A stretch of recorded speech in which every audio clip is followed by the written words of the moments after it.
نحمدہ ونصلی علی رسولہ الکریم اما بعد بسم اللہ الرحمن الرحیم۔ رسول اللہ صلی اللہ علیہ وسلم نے فرمایا، جب تم میں حیا نہ رہے تو جو چاہو کرو۔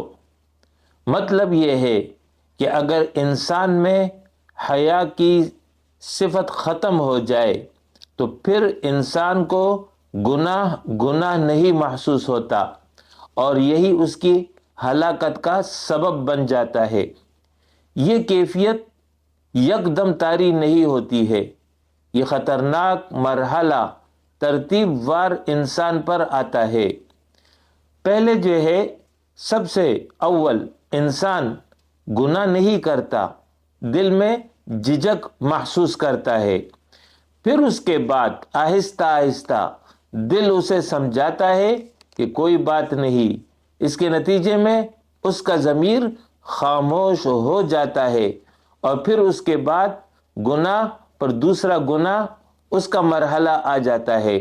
نتیجہ گناہ پھر معمول کے مطابق شروع ہو جاتے ہیں۔ سوال یہ ہے کہ وہ پہلی شرم وہ کہاں چلی گئی جب پہلی مرتبہ جھجک محسوس ہوئی تھی، دل میں ایک چبھن محسوس ہوئی تھی؟ تو جواب یہ ہے کہ حدیث میں ارشاد ہے کہ رسول اللہ صلی اللہ علیہ وسلم نے فرمایا کہ بندہ جب گناہ کرتا ہے تو اس کے دل پر ایک سیاہ نقطہ لگ جاتا ہے۔ اگر وہ توبہ کر لے تو اس کے نتیجے میں وہ داغ صاف ہو جاتا ہے، اور اگر وہ توبہ نہ کرے تو پھر گناہ کے بعد دوسرا گناہ اس داغ کو مزید بڑھا دیتا ہے، اور پھر ایک وقت آ جاتا ہے کہ پورا دل سیاہ ہو جاتا ہے۔ یہی وہ کیفیت ہے جسے قرآن میں بیان کیا گیا کہ کلا بل ران علی قلوبہم، بلکہ ان کے دلوں پر زنگ چڑھ گیا ہے۔ یعنی دل فوراً نہیں مرتا، بلکہ آہستہ آہستہ اس پر زنگ آتا ہے۔ دوسرا یہ کہ انسان گناہوں کو معمولی سمجھتا ہے، اس کے نتیجے میں وہ پھر گناہوں کی کثرت میں ملوث ہو جاتا ہے۔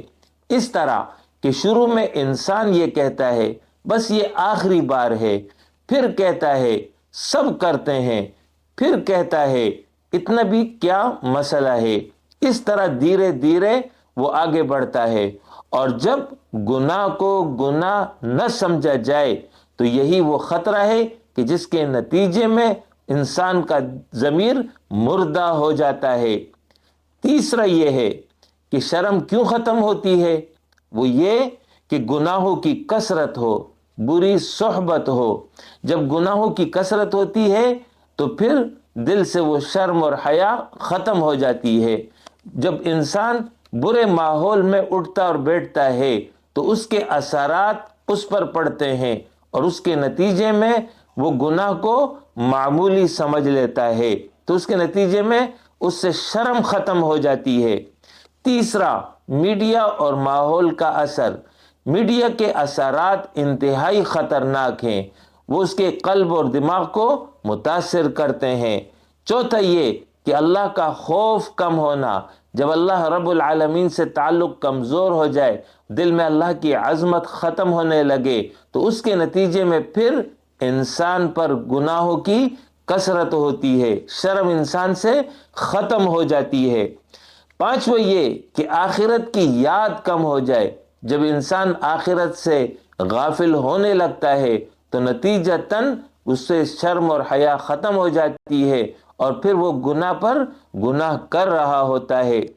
جب دل میں آخرت کی جواب دہی کا احساس ہوگا تو یہ کیفیت پیدا ہو ہی نہیں سکتی۔ اب سوال یہ ہے کہ اپنے ضمیر کو کیسے زندہ کریں؟ اس کے لیے نمبر 1، فوری توبہ۔ جب بھی گناہ ہو جائے، انسان سے غلطی ہوتی ہے، کوتاہی ہوتی ہے، گناہ ہو جاتا ہے، لیکن مومن کا کام یہ ہے کہ لم یصروا علی ما فعلوا، کہ وہ گناہوں پر اصرار نہیں کرتے، بلکہ فوراً توبہ اور استغفار کا التزام کرتے ہیں۔ لہٰذا گناہ کے بعد تاخیر نہ کرے، فوراً توبہ اور استغفار۔ توبہ جو ہے دل کو صاف کر دیتا ہے، پاکیزہ بنا دیتا ہے۔ دوسرا یہ ہے کہ تنہائی میں محاسبہ کرے، ہر رات خود سے سوال کرے آج میں نے کیا کیا۔ اس کے نتیجے میں فکر پیدا ہوگی، اصلاح کا جذبہ پیدا ہوگا۔ تیسرا یہ کہ قرآن سے تعلق مضبوط کرے، قرآن دل کو جگاتا ہے، روزانہ کم سے کم چند آیات سمجھ کر پڑھیں، اللہ مجھ سے کیا فرما رہا ہے۔ اس کے نتیجے میں تبدیلی شروع ہو جائے گی۔ چوتھا یہ کہ نیک صحبت اختیار کرے، نیک لوگوں کے پاس بیٹھنا دل کو نرم بناتا ہے۔ پانچواں یہ کہ موت کی یاد، ہمیشہ موت کو یاد رکھیں، قبر کی تنہائی کو یاد کرے، حساب کے دن کو یاد کرے۔ اس مقصد کے لیے زیارت قبور، کبھی کبھی قبرستان جایا کرے، اس کے نتیجے میں دل نرم ہو جاتا ہے۔ خود سے یہ سوال کریں، کیا مجھے گناہ پر واقعی شرم آتی ہے؟ کیا میں تنہائی میں بھی اللہ سے ڈرتا ہوں؟ کیا میں گناہ کو معمولی سمجھتا ہوں؟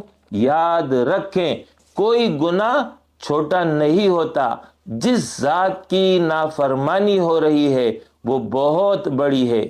محترم سامعین، دل پتھر نہیں، وہ زندہ ہے، بس اس پہ گرد آ گئی ہے، لہٰذا اس گرد کو ہم نے صاف کرنا ہے۔ طریقہ یہ ہے کہ ہم سچے دل سے توبہ کر لیں، رجوع اللہ، اللہ کی طرف پلٹ آئے، اس کے نتیجے میں یہ دل دوبارہ زندہ ہو سکتا ہے۔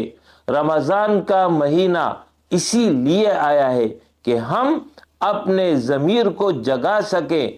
دعا ہے کہ اے اللہ ہمارے دلوں سے زنگ دور فرما، ہمیں گناہوں پر شرمندہ ہونے والا بنا، ہمارے ضمیر کو زندہ کر دے، ہمیں سچی توبہ کی توفیق عطا فرما۔ آمین۔ وآخر دعوانا ان الحمد للہ رب العالمین۔